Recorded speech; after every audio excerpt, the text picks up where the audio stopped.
국내 최초 나일론 교사를 위한 팟캐스트 방송 쌤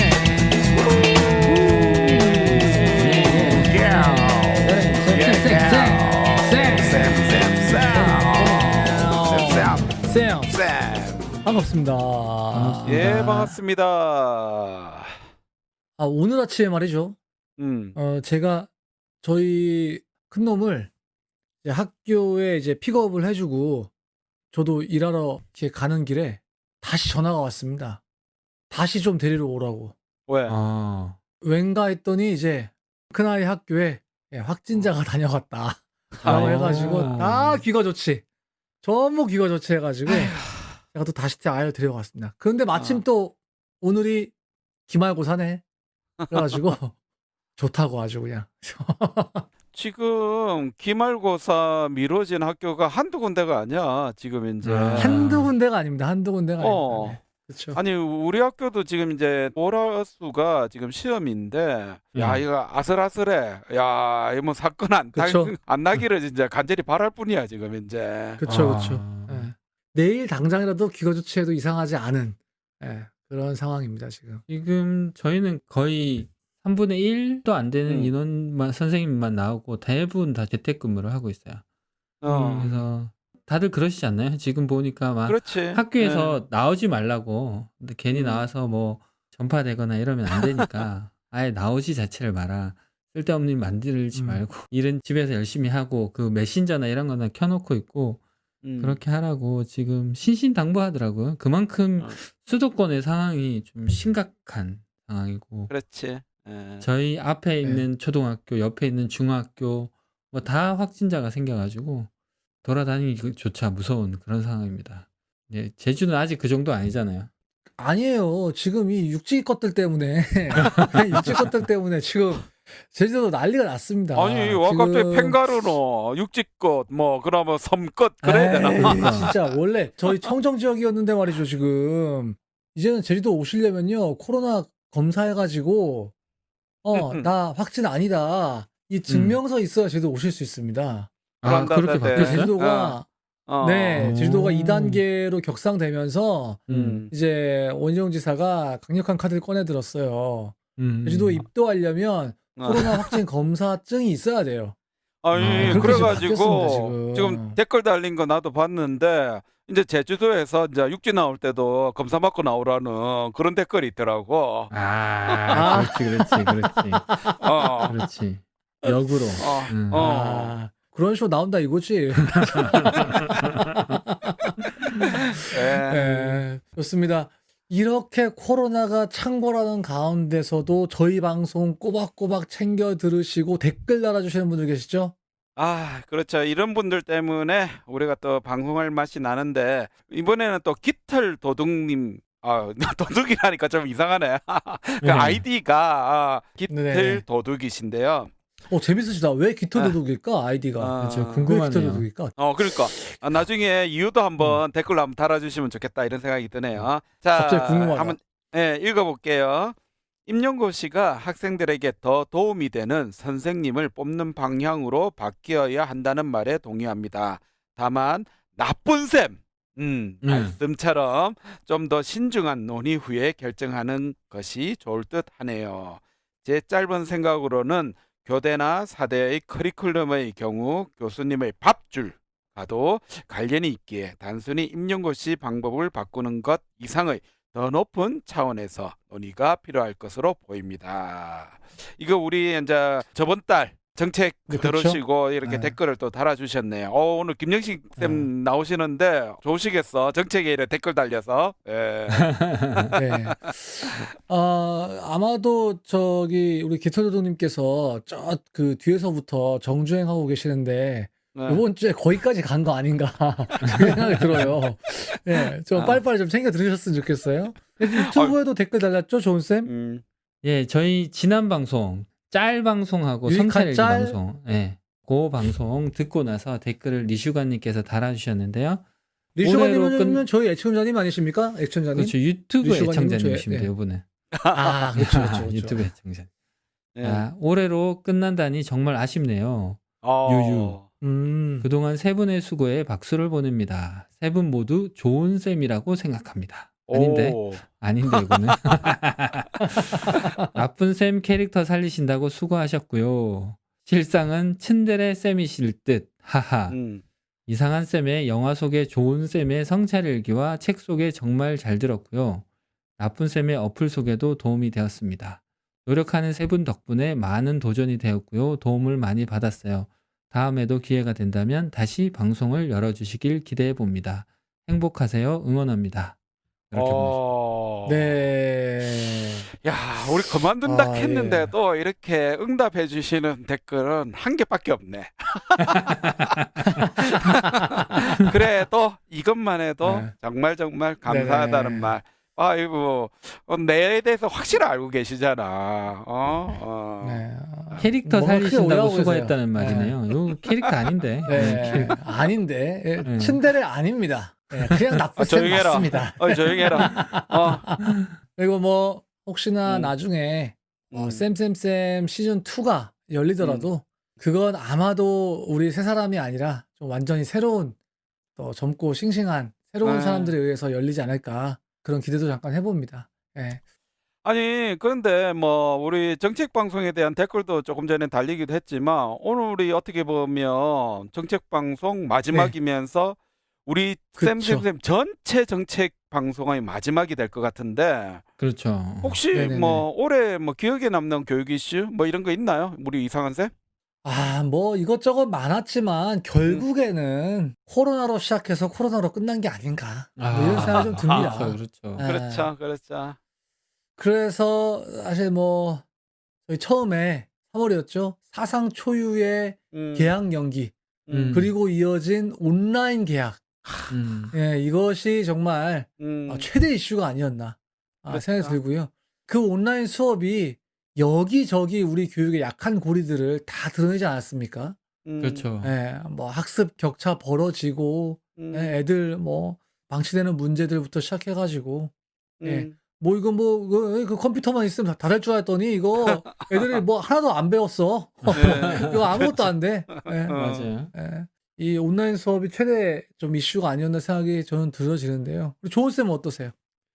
예. 저는 아무래도 초등에서는 돌봄 문제가 가장 큰 이슈가 아니었나 생각합니다. 예, 이제 그냥 학교에 안 오는데 애들은 밥을 먹어야 되고 이런 것들이 있어서 이게 갑자기 새로운 용어가 생겼죠. 긴급 돌봄.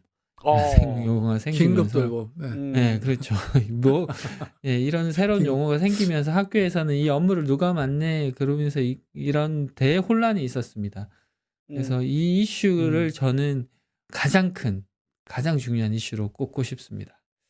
예, 혹시 나쁜 쌤은 어떤 이슈 있습니까? 나는 뭐 뭐니 해도 지금 뭐 얼마 전에 치러졌던 수능 코로나도 막을 수 없는 수능 이게 지금 최대 이슈 아닌가 이런 생각이 들거든요. 특히나 이번 전 세계가 지켜봤어요. 전 세계가. 그렇죠. 전 세계가 지켜볼 뿐만 아니라 나도 별로 이제 관심이 우리 학교 같은 경우는 특성화 고등학교에 되니까 수능이 그렇게 관심이 있고 그렇진 않은데 감독은 맨날 갔지 뭐. 그런데 야 이거 할 수 있을까? 해도 될까? 이렇게 반신반의했다. 그런 수능이 아니었던가. 거기다가 지금 이제 이슈도 하나 터졌잖아. 이번 빨리 종을 치는 바람에 또 한 학교가 또 곤욕을 치르고 있잖아요. 맞아요. 그쵸. 그런 걸 보면서 너무 가슴이 아프더라고. 그래서 이 수능이 바로 이 올해의 또 최대 이슈 중 그 대미를 장식하지 않았는가 이런 생각이 들어요. 그게 무슨 교사 잘못입니까, 그게. 그러니까. 너무 속상합니다. 네. 예. 좋습니다. 우리가 이렇게 올 한 해의 이슈들을 한 가지 꼽아봤는데요. 이거 뭐 이렇게 한탄만 해가지고 지나갈 수 없지 않습니까? 그렇죠. 예. 하나하나 지금 다 좋은 소식은 없어. 좋은 이슈가 없어 보니까. 예. 예. 이 문제들 우리가 어떻게 봐야 되고 여기서 어떤 시사점 좀 꼽을 수 있는지 우리 시훈쌤, 우리 김영쌤 모시고 마지막으로 한번 이야기 듣는 시간 갖도록 하겠습니다.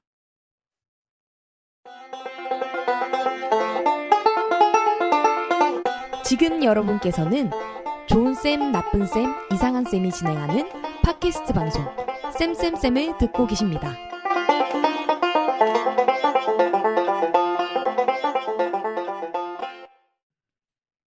네, 오늘은 앞서 이야기한 것처럼 정책방송 마지막 시간입니다. 긴 시간 우리와 함께 평균 한 달에 한 번, 많으면 두 번씩 또 나와서 거의 쌤 제 4의 쌤으로 불려주셨던 네, 맞아요. 우리 쉬운 쌤, 우리 김영식 선생님과도 마지막 시간이 될 것 같습니다. 자, 소개합니다. 사단법인 좋은교사운동 공동대표이시고 대한민국 교육정책 전문가 쉬운 쌤 김영식 쌤 나왔습니다. 반갑습니다. 반갑습니다. 아유, 반갑습니다. 네, 반갑습니다. 김영식입니다. 반갑습니다. 네. 예. 근데 뭐가 마지막, 왜 마지막이야? 혹시 이거 내가 너무 떠가지고 이거 견제하려고 이제 그만두는 거 아니야? 저 자식가 어디로 나오는 자식가? 그러니까 오늘도 보니까 정책 그 방송에 댓글 달렸더만. 맞아요. 네. 인기를 그 하나 있는 댓글이 그거라는 거 아닙니까? 이거? 그만둔다고 해놓고 또 이거 겨울방학 끝나고 3월에 이렇게 돌아오는 거 아니에요? 지난번에 그랬었잖아요. 근데 아. 우리가 전에는 한 학기 방송하고 방학하고 다시 한 학기 방송하고 이렇게 그렇죠. 항상 그랬지 예. 않습니까? 그렇죠, 네. 그렇죠, 네. 그렇죠. 이제는 좀 아쉽지만 동방하는 겁니다. 마치는 겁니다. 그치. 떠날 때 그래요? 시원하게 한번 떠나줘야지. 그리고 사람들이 아쉬움을 느끼지. 예. 예, 우리가 차마 박수 어. 칠 때 떠나라 요 말은 못하겠네. 아무도 박수 안 쳐줘서. 댓글 달 때 떠나라. 예. 이거 진짜 아쉬운 일인 게 우리나라에 이런 교육 방송이 없어. 교육 팟캐스트가. 없죠. 예. 예, 아. 유일한 이 교육 정책 팟캐스트인데 그렇죠. 이걸 그만 종방한다고 하니까 이제 우리나라의 교육 정책을 누가 이제 우리 선생님들한테 소개해 주냐고요 이게.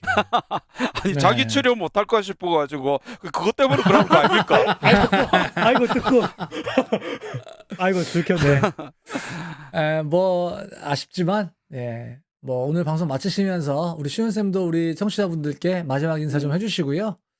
저희는 뭐 다음 주까지 다음 주까지 방송할 겁니다. 그러니까 오늘 정책 방송 마무리 깔끔하게 우리 영식 쌤 잘 부탁드리겠습니다. 네, 우선은 알겠습니다. 우선은 서두에도 저희가 이야기했지만 원래는 정말 코로나 빼고는 아무것도 이야기할 수 없는 그런 애 아니겠습니까? 그렇지. 예. 그래서 저는 올 한 해의 가장 최대 이슈로 이 온라인 계약과 온라인 수업. 영식 쌤, 야 정말 이거 네네. 빼고 올 한 해 교육을 말할 수 있겠습니까? 어떻습니까? 맞습니다. 올 한해는 코로나로 시작해서 코로나로 끝나는 해. 사실은 끝나지 않았죠. 그렇죠. 지금도 안 계속 끝났어, 안 되고 끝났어. 아직 네. 멀었어, 아직 멀었어. 아니 내년 그래서- 말까지 갈 것 같은데? 그래서 2020년을 돌아보면 코로나밖에 기억이 안 날 것 같아요. 그렇죠. 어떻게 이 코로나 시대를 살아왔는지 우리 교육이 한번 좀 돌아보면 1월 달에 처음 확진자 나오고 선생님들 사실 이렇게 될 줄은 꿈에도 생각 못 했잖아요. 그렇죠. 예. 그러다가 그럼요. 2월 달에 대구 쪽에서 음. 신천지 사건 터지면서 음. 걱정되기 시작했죠. 음. 개학할 수 있을까? 그렇죠.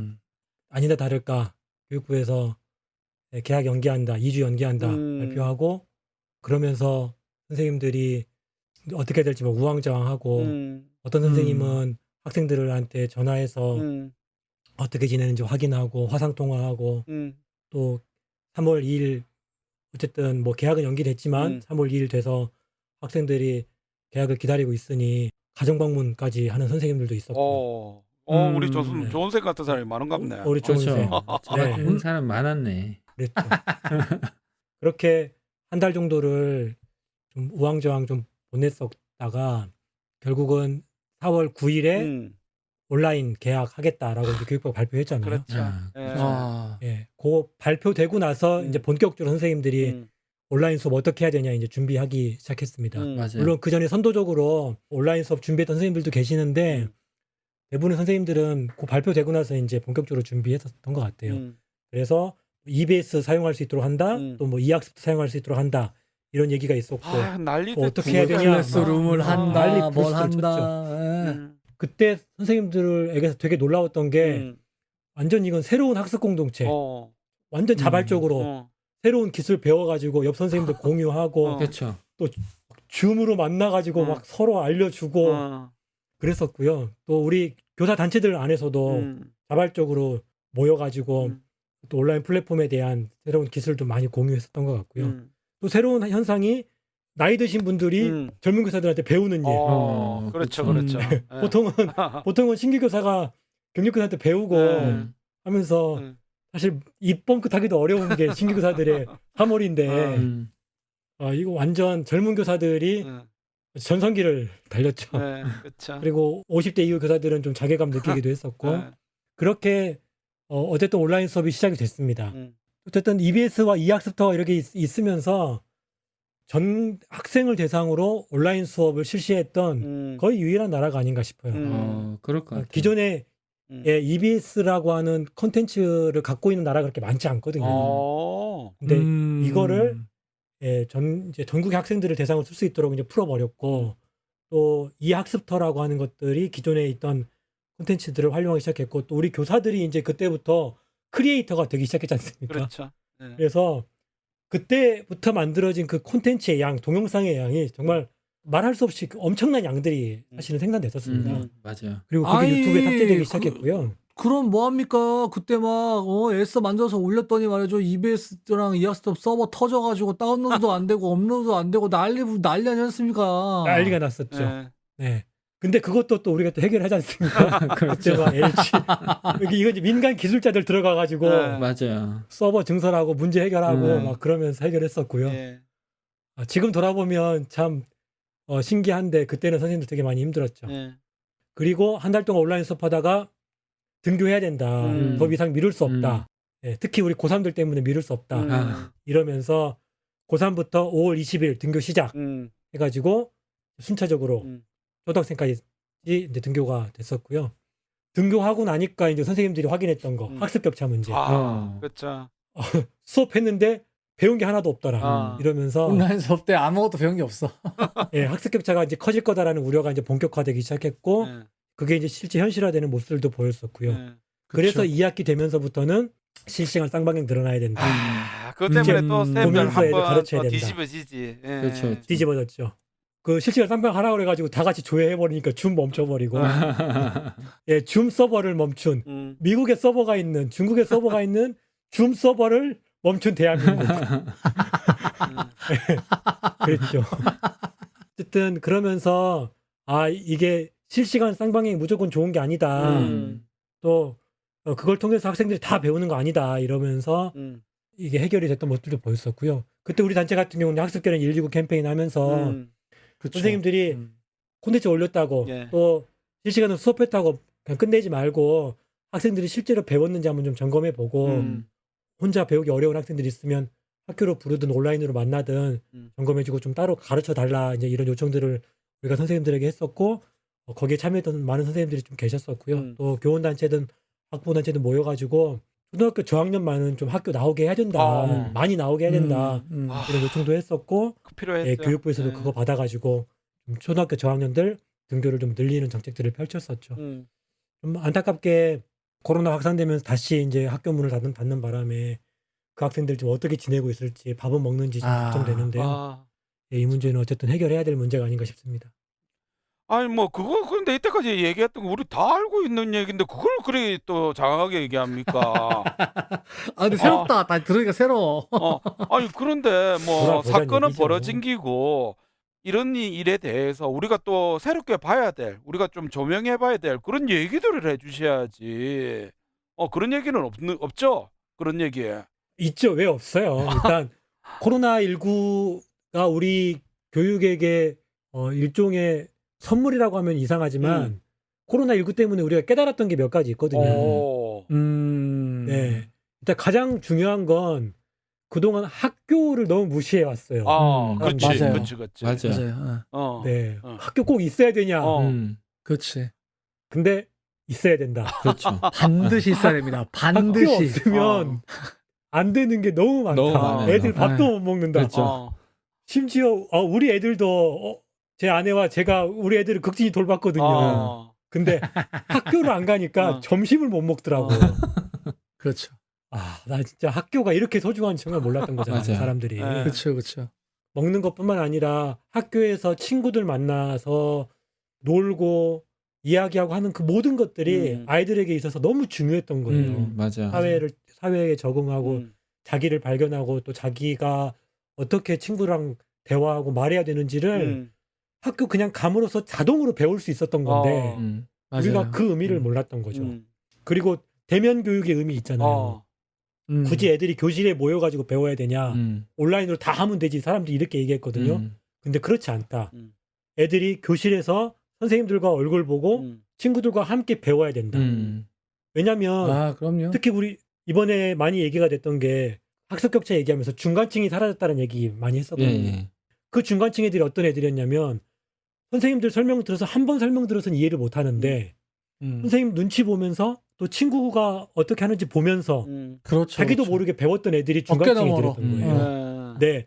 그리고 공부하기 싫었는데 옆에서 친구가 하니까 그렇지. 마지못해서 했던 애들이 그들인 그치. 거죠.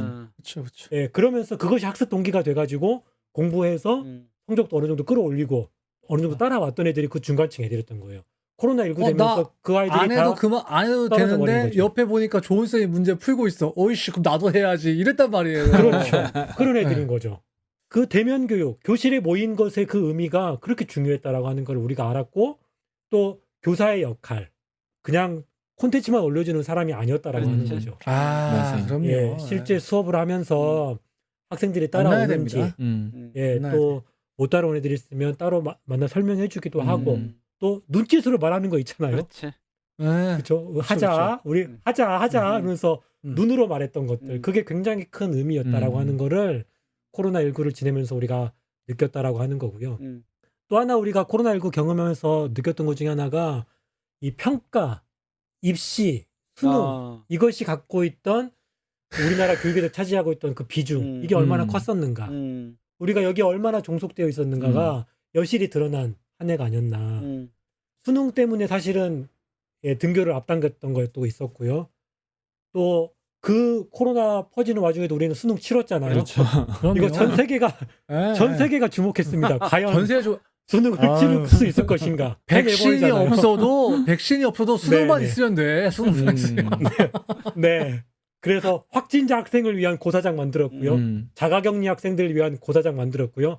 또 그것도 모자라서 아침에 다 진단해서 유증상자 있으면 그 아이들을 위한 별도의 고사실 만들어서 별도의 고사 감독관까지 배정해놓고 대기했었잖아요.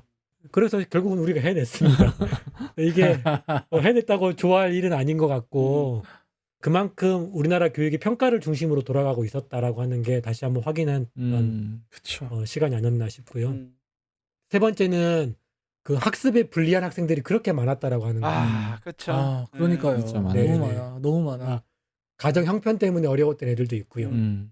이 학생들은 정말 학교 아니면 공부할 수 없는 애들인 거예요. 맞아요. 집에서 부모가 돌봐주지 못하는 아이들이었던 거고 또 꼭 가정 형편뿐만 아니라 뭐 동기적인 면으로 내가 혼자서는 공부하기 어려웠던 애들도 있었고 또 어떤 정서적인 문제 또 학습 역량의 그쵸. 문제도 있었죠. 그쵸. 혼자서는 공부할 수 없는 애들. 우리 특수교육 대상 학생들 이 코로나 상황 속에서도 계속해서 등교를 할 수밖에 없었거든요. 그렇죠. 그렇죠. 이런 학습에 불리한 학생들의 문제에 대해서 우리 사회가 다시 한번 주목하기 시작했다라고 하는 거고 아마 이 문제는 코로나가 끝나더라도 국가적인 아주 중요한 핵심 이슈가 될 수 있을 거다라고 저는 봅니다. 그리고 이번에 조은구사 보니까 뭐 이런 문제 때문에 방학 때 대학생 멘토를 이렇게 담임교사하고 협력해가지고 보내는 그런 것도 다른 단체하고 이렇게 하시는 것 같던데요. 네. 국제기아 대책기구라는 곳에서 우리 사무실 찾아오셔가지고 우리가 이제 학습결혼 119 캠페인 하면서 그 학습 불리한 학생들 지원하는 일들을 한다고 하니까 좀 같이 조인해서 자기들이 놀담이라고 하는 사회적 기업과 함께 대학생들을 모집해서 가정을 방문해서 방학 때 학생들을 학습과 또 놀이를 지원하는 일들을 한다. 그러니 우리 종교사 선생님들이 그 학생과 우리를 좀 연결해 주면 좋겠다. 이렇게 제안을 해서 같이 함께 돌봄 프로젝트 하기로 했습니다. 겨울방학에. 의미 있는 일이네요. 네 번째는 코로나19를 통해서 우리가 좀 얻어야 되는 부분이긴 한데 그동안 우리가 미래교육이라고 말했던 것들 있잖아요. 온라인을 네. 통해서 이제는 개인별 맞춤형 교육들이 시작될 거다. 우리가 많이 얘기했었는데 그게 가능하다라고 하는 거 어느 정도 좀 본 한 해였기도 했죠. 맞아요. 그래서 온라인 콘텐츠와 이제 오프라인 학습이 어떻게 결합할 수 있을 거냐에 대해서 사람들이 계속 이제 주목하게 됐고 교사들도 어느 정도 심리적인 장벽이 많이 무너진 것 같아요. 많이 옛날에는 무너졌죠. 예. 온라인 이거 활용해야 된다 그러면 그걸 언제 만들고 있냐 그렇죠, 하면서 그렇죠. 굉장히 정서적인 어떤 굉장히 부정적이었어요. 거부감이 좀 컸었거든요. 근데 이미 한번 많은 선생님들이 해봤기 때문에 좀 쉽게 거기에 좀 접근할 수 있지 않을까 좀 그런 생각이 들고요. 아마 온라인만으로는 다 안 될 거예요. 그렇지. 그런데 오프라인만 갖고도 안 될 거다. 병행해야 때문에 된다. 네, 온라인과 오프라인을 함께 우리가 사용해 가면서 새로운 교육들을 만들어갈 가능성들은 어느 정도 우리가 확인했다. 물론 그 한계도 확인했다. 온라인 교육의 한계도. 그렇지. 그래서 그 전과는 좀 새로운 길들이 아마 열리지 않을까. 저는 그런 기대는 좀 해봅니다. 예, 저 들으면서 하나 그 인천의 화재 때문에 라면 끓여 먹다가 화재 때문에 라면 화상 형제. 입었던 아이 있죠. 그런 아이들이 네. 이 코로나 시대 때 온라인 교육하면서 좀 사각지대가 아니었나 생각이 들면서 그런 애들을 돌보는 이슈가 되게 커서 긴급 돌봄이라는 이슈가 좀 많이 있었거든요. 그런 애들 왜 학교에서 잘 돌보지 않았냐 이런 얘기도 있고 해서 저는 올 한 해 초등에서의 가장 큰 이슈는 앞에서도 얘기했듯이 돌봄입니다. 돌봄 대란. 이게 저는 가장 심각한 이슈가 아니었나 싶습니다. 걔들이 좀 잘 케어가 됐다면 그런 일들이 없었을 것 같고 예, 이런 돌봄 대란들을 지자체에서 가져갔어야 되지 않나 이런 생각이 많은데 사실 뭐 아직도 이게 끝나지 않은 문제가 아닙니까? 그쵸, 그렇죠. 그쵸. 그렇죠. 초등교육에서 이 돌봄 문제가 가장 좀 심각했던 문제가 좀 됐었는데 그게 이제 이슈화 됐던 게 사실은 이제 긴급 돌봄이 원래 돌봄 노동자들이 해야 되는 거 아니냐. 교사들은 그렇게 생각하고 있었거든요. 네. 돌봄이니까. 그렇지. 그쵸. 그런데 알고 보니까 이제 돌봄 전담사들은 대부분 노동 시간이 4시간, 6시간, 8시간 이렇게 나눠져 있습니다. 맞아요. 그리고 네. 주로 4시간 노동하시는 분들이 많아요. 예. 그러다 보니까 이분들은 주로 방과 후에 그 전담하게 되는 거고 2시부터. 돌봄이 이제 돌봄이 문제가 됐던 거는 학교를 못 나오는데 집에서는 돌봐줄 수 없는 애들이 그렇게 많았다. 그러니 오전부터 좀 이 아이들을 누군가가 돌봐야 되는 거 아니냐 이런 얘기가 있었는데 그럼 그걸 누가 할 거냐 이렇게 된 거죠. 근데 뭐 우리나라가 뭐 돌봄 시스템이 뭐 잘 돼 있는 것도 아니고 그렇기 때문에 지금은 뭐 교사가 할 수밖에 없었던 상황이었죠. 결국 선생님들 다 했죠. 예.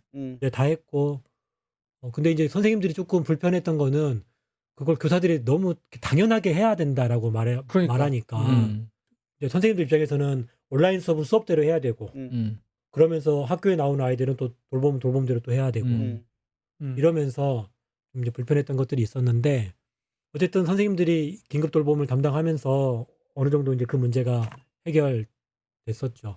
그러다가 요게 사회적인 문제로 다시 한번 떠오른 게 이제 교육부에서 법을 하나 바꾸려고 이제 입법 예고를 그렇죠. 했었어요. 우리 아, 방송에서도 그렇죠. 한번 기억납니다. 얘기를 기억납니다. 했죠. 네. 예. 그 법 어찌 됐습니까 예. 그거?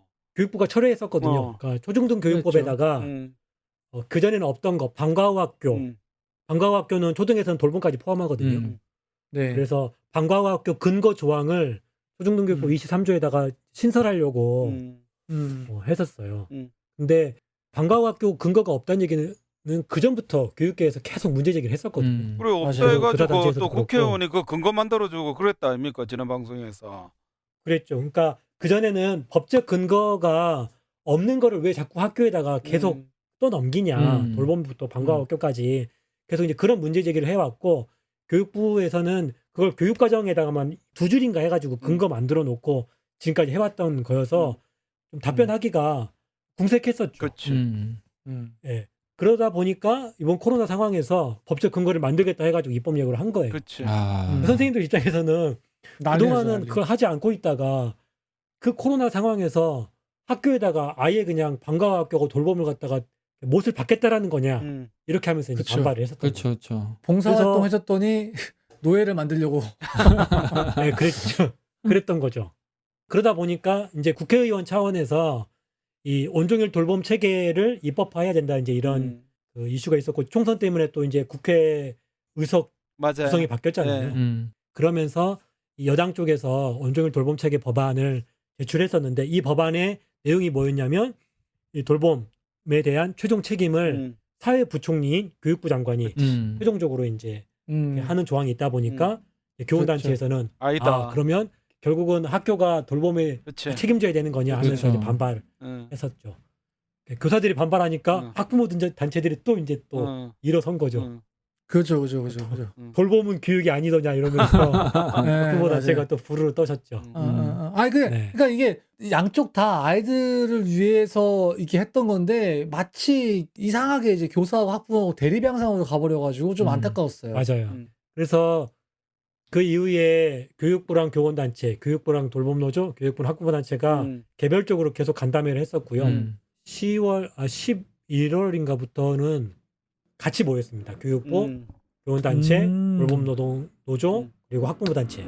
그래서 모인 숫자만 30명이 넘었더라고요. 그래서 회의하러 갔는데 말 한마디 하면 더 이상 발언 기회가 없을 정도로 거기 왜 갔나 싶을 정도로 그렇게 간담회를 했었는데 그렇게 해도 좀 답을 내지를 못하더라고요. 왜냐하면 너무 이슈가 첨예하게 충돌해요. 뭐냐면 교원단체들에서는 돌봄은 교사들의 법적인 핵심 업무가 아니다. 교사들은 교육하는 사람이지 교육하다가 필요한 돌봄을 얼마든지 한다. 우리 선생님들 가정방문도 하고 학생들 남겨가지고 따로 공부도 시키고 다 하잖아요. 아이, 그럼요. 하죠. 그럼요. 예, 그런 돌봄들은 다 하는데 원래 가정에서 했었던 돌봄, 방과 후에 아이들 밥 먹고 하는 것들은 원래 가정에서 하던 거고 그러면 거기에 대해서는 뭔가 새로운 시스템에서 할 수 있어야지 그 시간에 교사들이 교육을 준비하도록 해야지 돌봄을 맡도록 하는 것이 이게 말이 되냐. 이게 이제 교원단체들의 이야기였고 그래서 이거를 그쵸. 지자체로 넘기자 이런 얘기를 했었고 학부모 단체들 중에 일부는 그렇지 학교는 교육기관이지 그러니 좀 지자체와 통합된 모델이 필요하다라고 주장했던 학부모 단체도 있고요. 근데 또 어떤 학부모 단체는 돌봄도 교육이다. 교사들이 그거 니네 일 아니라고 애들을 내팽개치는 게 말이 돼. 니네 양심이 있냐. 막 이러면서 굉장히 분노하면서 얘기했던 학부모 단체도 있어요. 그리고 아니 원래 그 주장을 바꾸지 가정에서 않습니다. 열심히 잘해야 되는 기지 그거를 뭐 학교에다가 떠넘기면 되나 그거를 근데 이제 부모들 입장에서는 그게 아니었던 거죠. 예, 그러면서 그렇게 얘기했었고요. 돌봄노조 입장이 되게 묘합니다. 돌봄노조는 가장 중요한 게 그 직업적인 안정성이에요. 맞아요. 예. 그리고 학교에서 돌봄 노동을 하는 것이 지자체에서 하는 것보다 훨씬 안정적이라고 생각합니다. 근데 돌봄을 지자체로 넘겨버리면 그 직업적인 안정성이 이제 불안해지니까 언제 또 해고당할지 모르고 하니까 지자체로 넘길 수 없다, 찬성할 수 없다 이렇게 나오면서 심지어 파업까지 갔었고요. 맞아요. 근데 그러면서도 교사들에게서 돌봄 노동을 분리시키는 건 또 찬성해요. 왜냐하면 그것을 돌봄 노동자들이 하면 된다라는 거죠. 그치. 대신에 4시간 노동하던 거를 6시간, 8시간으로 늘려라. 그래서 그 늘어난 노동 시간에 돌봄 관련된 행정도 하고 그리고 실제 아이들을 돌보는 돌봄 업무도 하고 그렇게 할 수 있다. 이게 돌봄 노동자들의 주장입니다. 요 세 가지가 좀 충돌하면서 쉽게 좀 답이 안 나오고요. 교육부 입장에서는 뭐가 문제냐면 예산이 문제예요. 교사들이 돌봄 전담들에게 넘겨라 행정을 그렇게 얘기하는데 그러려면 돌봄 노동자들 노동시간 늘려야 되고 돌봄 노동자들 충원해야 되거든요. 그러려면 막대한 예산이 필요한 거죠. 근데 그럴 예산을 확충을 못하는 거예요 교육부에서. 예, 그러다 보니까 쉽게 대안을 내놓지 못하고 계속해서 지금 끌려다니고 있는 거죠. 예, 저도 1년 내내 이걸로 선생님들 힘들어하고 하는 모습 계속 지켜봤는데, 예, 그쵸. 이런 과정 통해서 우리가 뭘 중점적으로 봐야 됩니까? 일단 우리가 돌봄이라고 하는 서비스가 우리 사회에 꼭 필요하다. 이걸 음. 필요로 하는 사람들이 너무 많다. 이건 음. 우리가 인정을 해줘야 돼요. 예, 그리고 그걸 국가가 계속해서 확충해 가야 된다라고 하는 것은 아주 중요한 정책 과제다. 이거를 우리가 생각을 해야 되는 것이고 두 번째는 그럼에도 불구하고 우리 사회가 이런 돌봄 시스템을 질을 높이는 것은 굉장히 오랜 시간이 필요하고 막대한 재정이 필요한 일이다라고 하는 거예요. 예를 들면 우리 교원단체가 주장하는 대로 이게 지자체로 넘어가야 되잖아요. 그런데 지자체에서 자기들도 그렇게 하고 싶다라고 얘기해요. 간담회 지자체에서 왔었거든요. 지자체에서 돌봄 행정을 하고 있는 그 공무원들이 있어요. 근데 그쪽에서 뭐라고 얘기했었냐면 우리가 돌봄 시설을 늘리고 싶은데 가장 큰 걸림돌이 뭐냐면 부동산을 확보할 수가 없다. 예. 그러니까 야. 돌봄 시설을 만들려면 신설을 하던가 아니면 기존에 있는 건물을 구입을 해야 되는 거죠. 그렇지. 그 비용이 너무 막대한 거예요. 예, 그러다 보니까 그 지자체가 무조건 우리가 맡을게라고 말할 수가 없는 그런 상황이 하나 있는 거죠. 그래서 학교 시설을 활용하는 것이 일단 가장 빠른 방법이고 그래서 지자체에서 말하는 게 뭐냐면 시설은 학교에서 그 활용할 수 있도록 해달라. 그렇지. 그러면 지자체가 들어가서 관리하겠다. 이런 제안을 오히려 하더라고요. 그거 우리가 계속 얘기했던 거 아닙니까 그거는. 그러니까요. 그렇죠. 예, 거기에 좀 그 문제 해결에 접점이 있다라는 걸 우리가 확인을 했고 그렇기 때문에 선생님들이 원하는 대로 무슨 뭐 돌봄을 지자체로 완전 내보내라. 이것도 단기간에 할 수 있는 일이 아니고 그렇죠. 예, 그렇다고 또 마냥 학교 선생님들이 돌봄 행정부터 해가지고 이걸 다 담당할 수 있다. 그것도 아닌 거고. 그래서 그 접점을 찾아야 되는 것이 학교가 시설을 내놓고 지자체가 관리할 수 있는 방안들을 많이 만들어야 된다라는 것이고요. 또 그것을 위해서 교육부가 돌봄 행정을 할 수 있는 행정 인력 충원을 위한 예산 확보를 위한 노력들을 더 해야 된다라고 좀 얘기를 좀 해줘야 되는 거고요. 세 번째는 이 방과 후 돌봄 여기에 대해서 우리 사회가 좀 장기적인 비전이 좀 없다라는 그렇죠. 거를 계속 확인하고 있어요. 예를 들면 독일이나 이런 데는 돌봄이라든가 방과 후 학교만을 관리하는 시스템이 따로 있잖아요. 네. 그래서 학교에서 학교가 끝나면 학교 바로 옆에 그렇지. 방과 후 학교가 네. 있어가지고 거기에 옮겨가서 방과 후 특기적성을 배운다거나 예. 또 그 돌봄 서비스를 받게 되는 거고 그러다 보니까 학부모도 안심하고 자기 아이를 그 옆에 맡길 수 있는 거잖아요. 그렇죠. 뭔가 그런 시설에 대한 비전이 좀 많이 없는 것 같아요. 서울에서 최근에 다함께 돌봄센터라던가 또 서울시 중구에서 학교 시설을 활용한 새로운 모델들을 많이 만들고 있거든요. 그리고 거기에 대해서 학부모 만족도 되게 높아요. 그런데 그것이 전국 지자체 또 정부의 어떤 목표로서 추진되고 있지 않다라고 하는 게 계속 확인되고 있어요. 그러다 보니까 교사들만 나쁜 사람 되는 분위기가 아닌가. 교사 다 나쁜 쌤 됐어 지금. 다 나쁜 쌤 돼서 그랬어요. 네네. 이거. 참.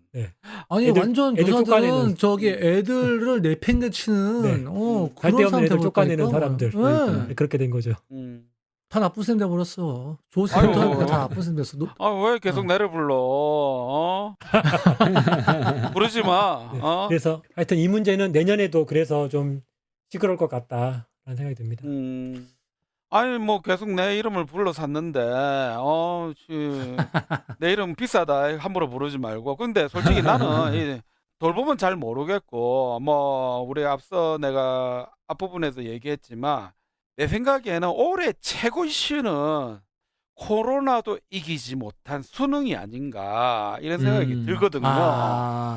그 시온쌤도 얘기했지만 진짜 세계가 주목하는 와 이런 그렇겠죠. 역대급 수능 와 이거는 정말 길이 남을 수능이 아니었던가 이런 생각이 들거든요. 이 수능 이 뭐 2020년의 대미르거냐 장식한 수능 이거 어떻게 보십니까 이거? 일단 우리나라 교육에서 수능 문제를 해결하는 것은 하여튼 큰 지금 걸림돌인 것은 분명하고요. 네. 이게 2019년도에 우리 조국 사태 되면서 정시가 40%까지 확대가 됐었잖아요. 맞아요. 그렇죠, 네. 그렇죠. 결국 그걸로 해서 과도한 경쟁 그리고 획일성, 공정성 이런 것들이 우리 교육을 아주 괴물같이 지배하고 있던 것을 좀 계속 우리가 알고 있었는데 코로나가 딱 터지니까 이거 어떻게 할 거냐, 할 수 있냐 했는데 그런 의무는 한 방에 날렸죠. 한 달였고 네. 대신에 저는 한 달 연기한 것도 대단하다고 생각하고 4월 9일 등교 시작할 때부터 고3 수능 어떻게 할 거냐라는 논란들이 굉장히 뜨거웠었고요.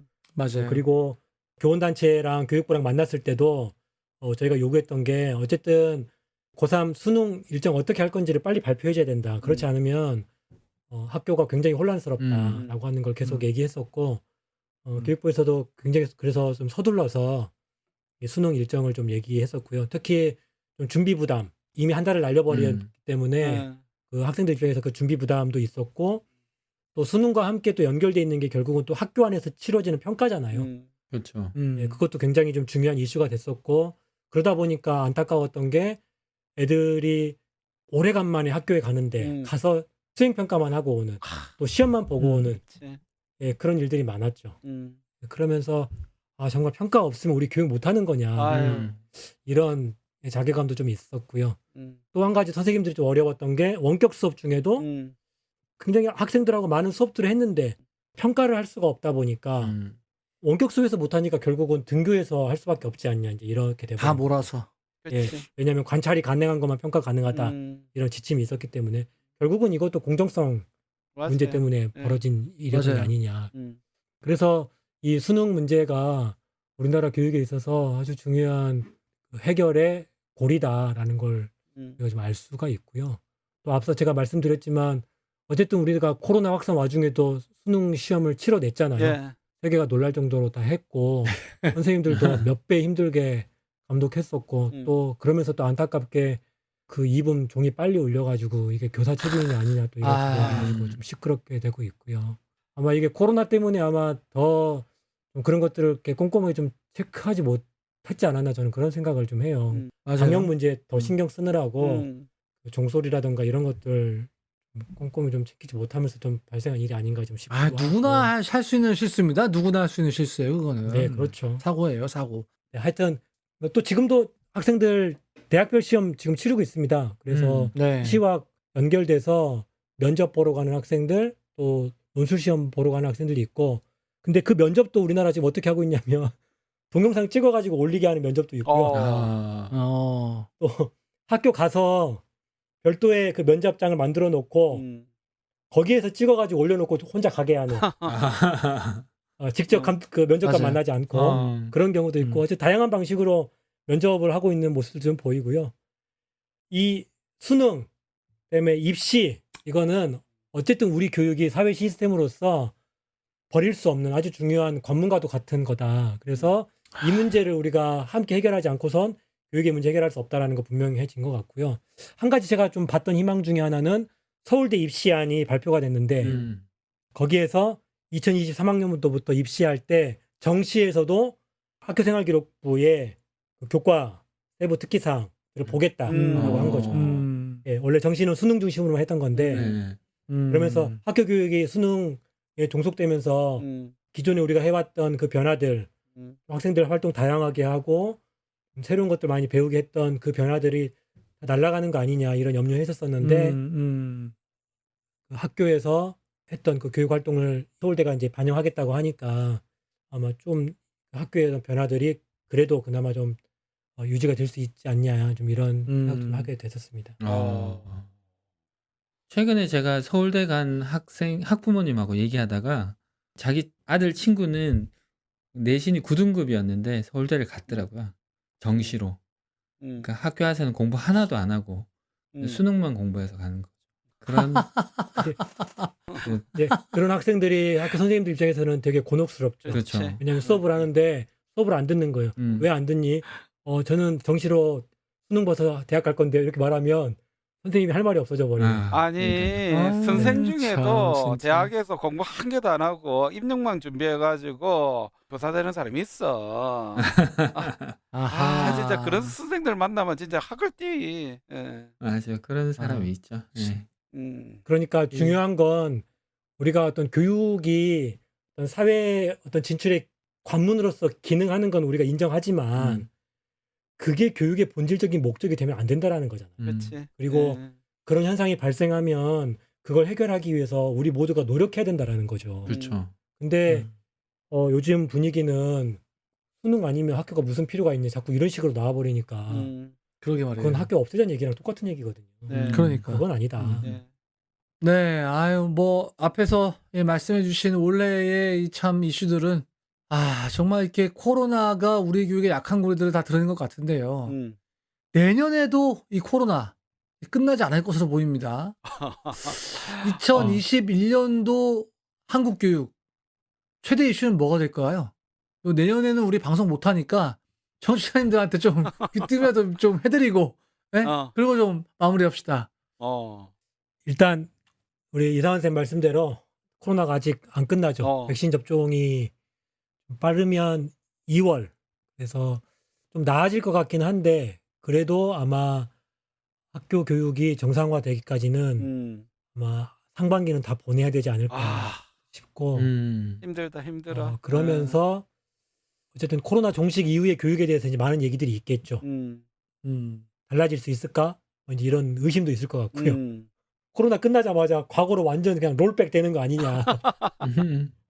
아무 일도 없었다는 것처럼 그런 염려도 좀 있기도 하고 그래서 온라인 활용을 어떻게 만들어 갈 건가 이것도 좀 주목해 봐야 될 것 같고 또 1년 동안 학생들 속에 생긴 그 학습 손실이 있을 거잖아요. 그렇죠. 꼭 배워야 되는데 배우지 못했던 것 분명히 있을 텐데 이걸 어떻게 보완하면서 갈 거냐. 이거 굉장히 좀 중요한 이슈가 될 것 같아요.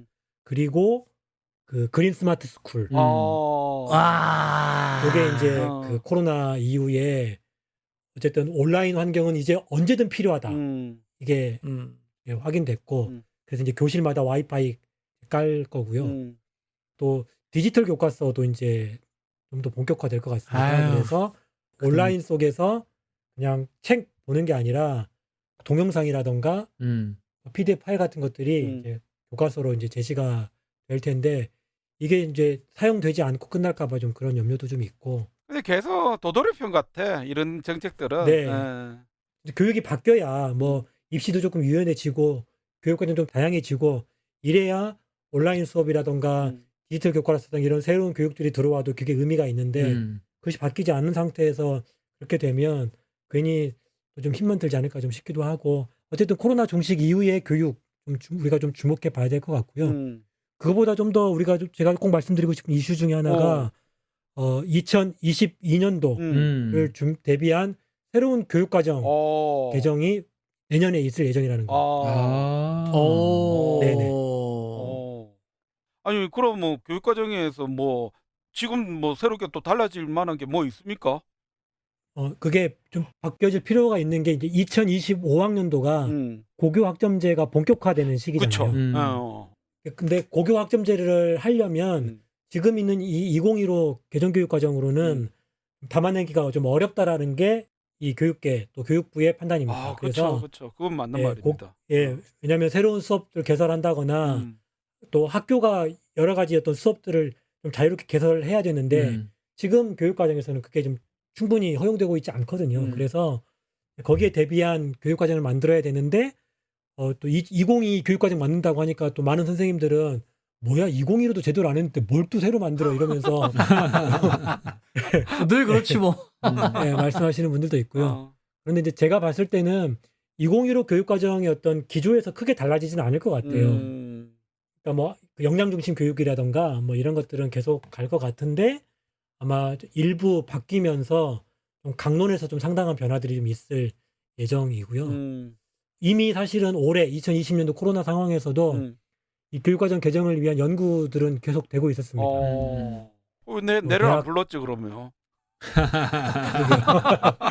그런데 교수님 안 부르셨네요. 예. 실수했네. 교육부가 실수했네.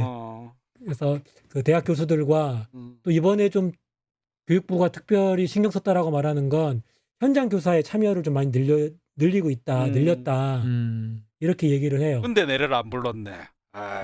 그러게요. 삐졌다. 네. 우리 현장 교사들이 고민하고 있는 것 중에 하나는 뭐냐면 이 개정 작업에 현장 교사들 참여를 늘리겠다고 하는 건데 단순히 그냥 연구에 잠깐 껴넣거나 뭐 이렇게 해가지고는 현장 교사들의 의견을 반영했다고 말하기는 좀 어려울 것 같아요. 왜냐하면 그렇게 의견 수렴해봐야 이 최종 정리는 대부분 또 대학 교수들이 해버리면 그렇죠. 기존의 어떤 교육과정을 만들어갔던 문제를 해결하기가 좀 어려워서 어떻게 현장과 또 대학 또 교육부가 함께 이 교육과정 개정 작업을 만들 건가. 현장의 주도를 좀 늘려야 된다라는 게 되게 중요한 이슈거든요. 왜냐하면 아무리 대학에서 좋은 교육과정, 뭐 화려한 교육과정 만들어면 뭐예요. 이 현장에서 제대로 구현이 안 되는데. 그래서 이 현장의 참여를 늘리는 방안. 그래서 가장 핵심은 뭐냐면 지금 현재 말하는 국가 수준의 교육 과정을 얼마나 더 압축하고 음. 대강화시킬 거냐. 외국처럼 한 10장 이내로 국가 수준 교육 과정 끝낼 수 있냐. 예, 지금은 책 한 권이잖아요. 그렇지. 그렇죠. 저는 이게 관건이라고 봐요. 네. 예. 네, 저희가 올 한 해의 이슈와 또 내년도의 이슈가 될 것으로 예상하는 것까지 한번 살펴봤는데요. 네, 좀 어떻게 들으셨습니까, 우리 조은 쌤? 예. 저는 무엇보다도 이제 쉬운 쌤하고 거의 마지막 방송이다. 이게 좀 음. 굉장히 아쉽고 그렇습니다. 저는 이 음. 방송하면서 정책이나 이런 것들은 잘 몰랐거든요, 사실. 관심도 별로 없고. 그랬었는데 근데 이 학교 교육의 전반을 책임지고 있는 게 교육 정책이고 그래서 우리가 알아야 된다는 것들을 좀 여실히 배운 그런 시간이 아니나 생각하고 특히나 올해 코로나 시대에 급박하게 변하는 교육 정책이나 이런 것들을 쌤만 계속 알려줬잖아요, 사실. 뭐 어디서 방송 이런 거 안 나오잖아요. 그렇죠. 그렇죠. 그럼요. 그래서 되게 뿌듯하기도 하고 한편으로는 누가 앞으로 이런 정책 얘기를 해줄까 생각이 들었고 저는 아까 전에 처음에 그런 생각이 들었어요. 이게 정치 이런 분야는 김어준이 있잖아요. 그러면 네. 교육 정책에는 김영식이 있다. 이 말을 좀 꼭 해주고 싶었습니다. 엄청 띄워주네. 부끄러워. 그러지 마. 야, 예. 욕해. 이렇게 큰일 났습니다. 예. 예, 우리 나쁜 쌤은요? 아유, 우리 영식쌤이 욕해라니까 내가 좀 욕을 좀 해드려야 될 것 같은데 오늘 너무 길게 내 편집 웃지 않라고 모르겠습니다. 이건 나중에 최종적으로 편집본을 들으시는 청취자 선생님들은 뭐가 길다는 거야? 이렇게 생각할지도 모르겠지만 지금 오늘 지나간 역사를 그냥 너무 잘 읽어가지고 내가 진짜 편집하기가 진짜 지랄 맞을 것 같아. 영식쌤 마지막이라고 할 말을 못할 날 다이비 못 잡니까? 네. 더 이상 안 한다고 하니까 아쉬워서.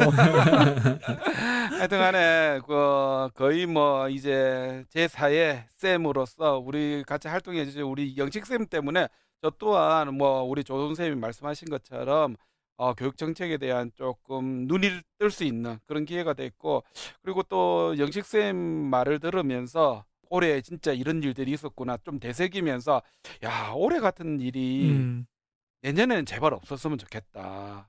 내년에는 좀 평안하게 정책도 그렇고 환경도 그렇고 모든 것들이 좀 평안하게 가면 좋겠다. 이런 좀 기대감을 좀 하지만 근데 내가 기대한다고 잘 안 되더라고. 내 이때까지 봤을 때는.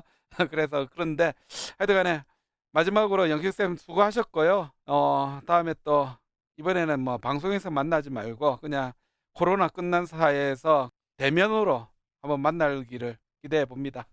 네.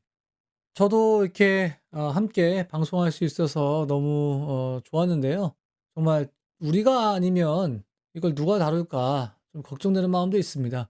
사실 저희는 그 검찰총장이 뭐 어떤 징계를 받는지 별로 관심이 없습니다.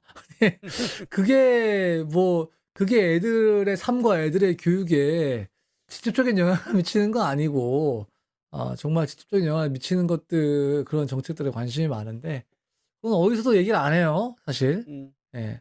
그래서 좀 아쉬운 마음도 있고 그런데요. 우리 김영 선생님, 우리 끝으로 우리 청취자 선생님들께 마지막 정책 방송 마감하면서 꼭 하시고 싶은 말씀 있으시면 좀 마무리 발언 좀 부탁드리겠습니다. 네. 벌써 한 해가 갔다라고 하는 걸 좀 실감하고 있고요. 그리고 이 샘샘샘 정책 방송 하면서 저도 이제 이걸 준비하면서 정리한 것들이 좀 많이 있거든요. 저도 되게 좋았는데 못하게 돼서 좀 아쉽고 어쨌든 내년에는 좀 새로운 일들이 좀 많이 있었으면 좋겠는데 하나 희망하는 것 중에 하나는 이제 기초학력 보장법이 지금 국회 교육위에서 논의되고 있거든요. 이게 빨리 좀 통과가 돼서 요걸 좀 시작으로 해서 좀 학교 안에 학습 안전망이라고 하는 것이 좀 체계적으로 좀 잘 좀 만들어졌으면 좋겠다. 그래서 맞습니다. 교사들도 학생들을 좀 제대로 지원할 수 있게 되고 또 거기에 좀 집중할 수 있게 되고 또 학생들은 필요한 도움들을 좀 적극적으로 받을 수 있도록 좀 했으면 좋을 것 같고요. 또 한 가지 좀 간절히 희망하는 건 어쨌든 코로나가 좀 빨리 좀 종식됐으면 좋겠고요. 그거는 전 세계인이 그러면서 예망합니다. 네네. 그러면서 코로나 속에서 사람들이 교육에 대해 생각한 것들이 분명히 있거든요. 교육이 이제는 이렇게 가면 안 된다. 진짜 좀 새로운 교육 필요하다. 이런 거 대부분 다 이제 공감했거든요. 공감만 하지 말고 좀 새로운 교육을 만드는 거에 좀 마음 좀 모아오고 힘 좀 모아달라. 좀 그게 좀 현실화됐으면 좋겠어요. 코로나 끝났는데 아무 일도 없었던 것처럼 다시 다 뒤로 돌아가 버리면 얼마나 이게 허망해. 꼭 그런 일이 있었으면 좋겠습니다. 하여튼 저를 불러주시고 샘의 레벨까지 끌어올려 주신 좋은 샘, 나쁜 샘, 이상한 샘 감사합니다. 아유, 또 들어주시는 우리 청취자분들 고맙습니다. 아유, 감사합니다. 감사합니다. 예. 네. 감사합니다. 항상 약간 모자란 듯 하면서도 날카롭게 교육 정책들을 분석하시고 비판해 주셔가지고 아마 우리 청취자 선생님들이 정말 쉽게 딱딱한 주제에 다가갈 수 있게 해주시지 않았나 싶은데요. 이런 방송 이제 못 듣습니다. 못 들어. 네, 아쉬우면 댓글 좀 남겨주세요. 저희는 다음 주에 좀 마지막 종방으로 해서 여러분들께 마지막 작별 인사를 드리는 방송으로 좀 마무리하려고 합니다. 다음 주 28일 마지막 방송이니까요. 여러분 좀 많이 댓글 남겨주시고 또 끝까지 마지막 종방 때까지 함께 해주셨으면 고맙겠습니다. 긴 시간, 늦은 시간 나와서 또 길게 거의 지금 녹음을 지금 2시간째 하고 있어요. 지금 저희가. 말씀해주신 우리 김영식 선생님 감사드리고요. 또 월요일 아침부터 저희 목소리 기다려주시는 우리 청취자 여러분 대단히 감사합니다. 감사합니다. 감사합니다. 쌤은 선생님들의 참여로 만들어집니다. 구독, 좋아요, 댓글, 팟캐스트 3종 세트 잊지 마시고 쌤 페이스북 페이지도 많은 방문 부탁드립니다.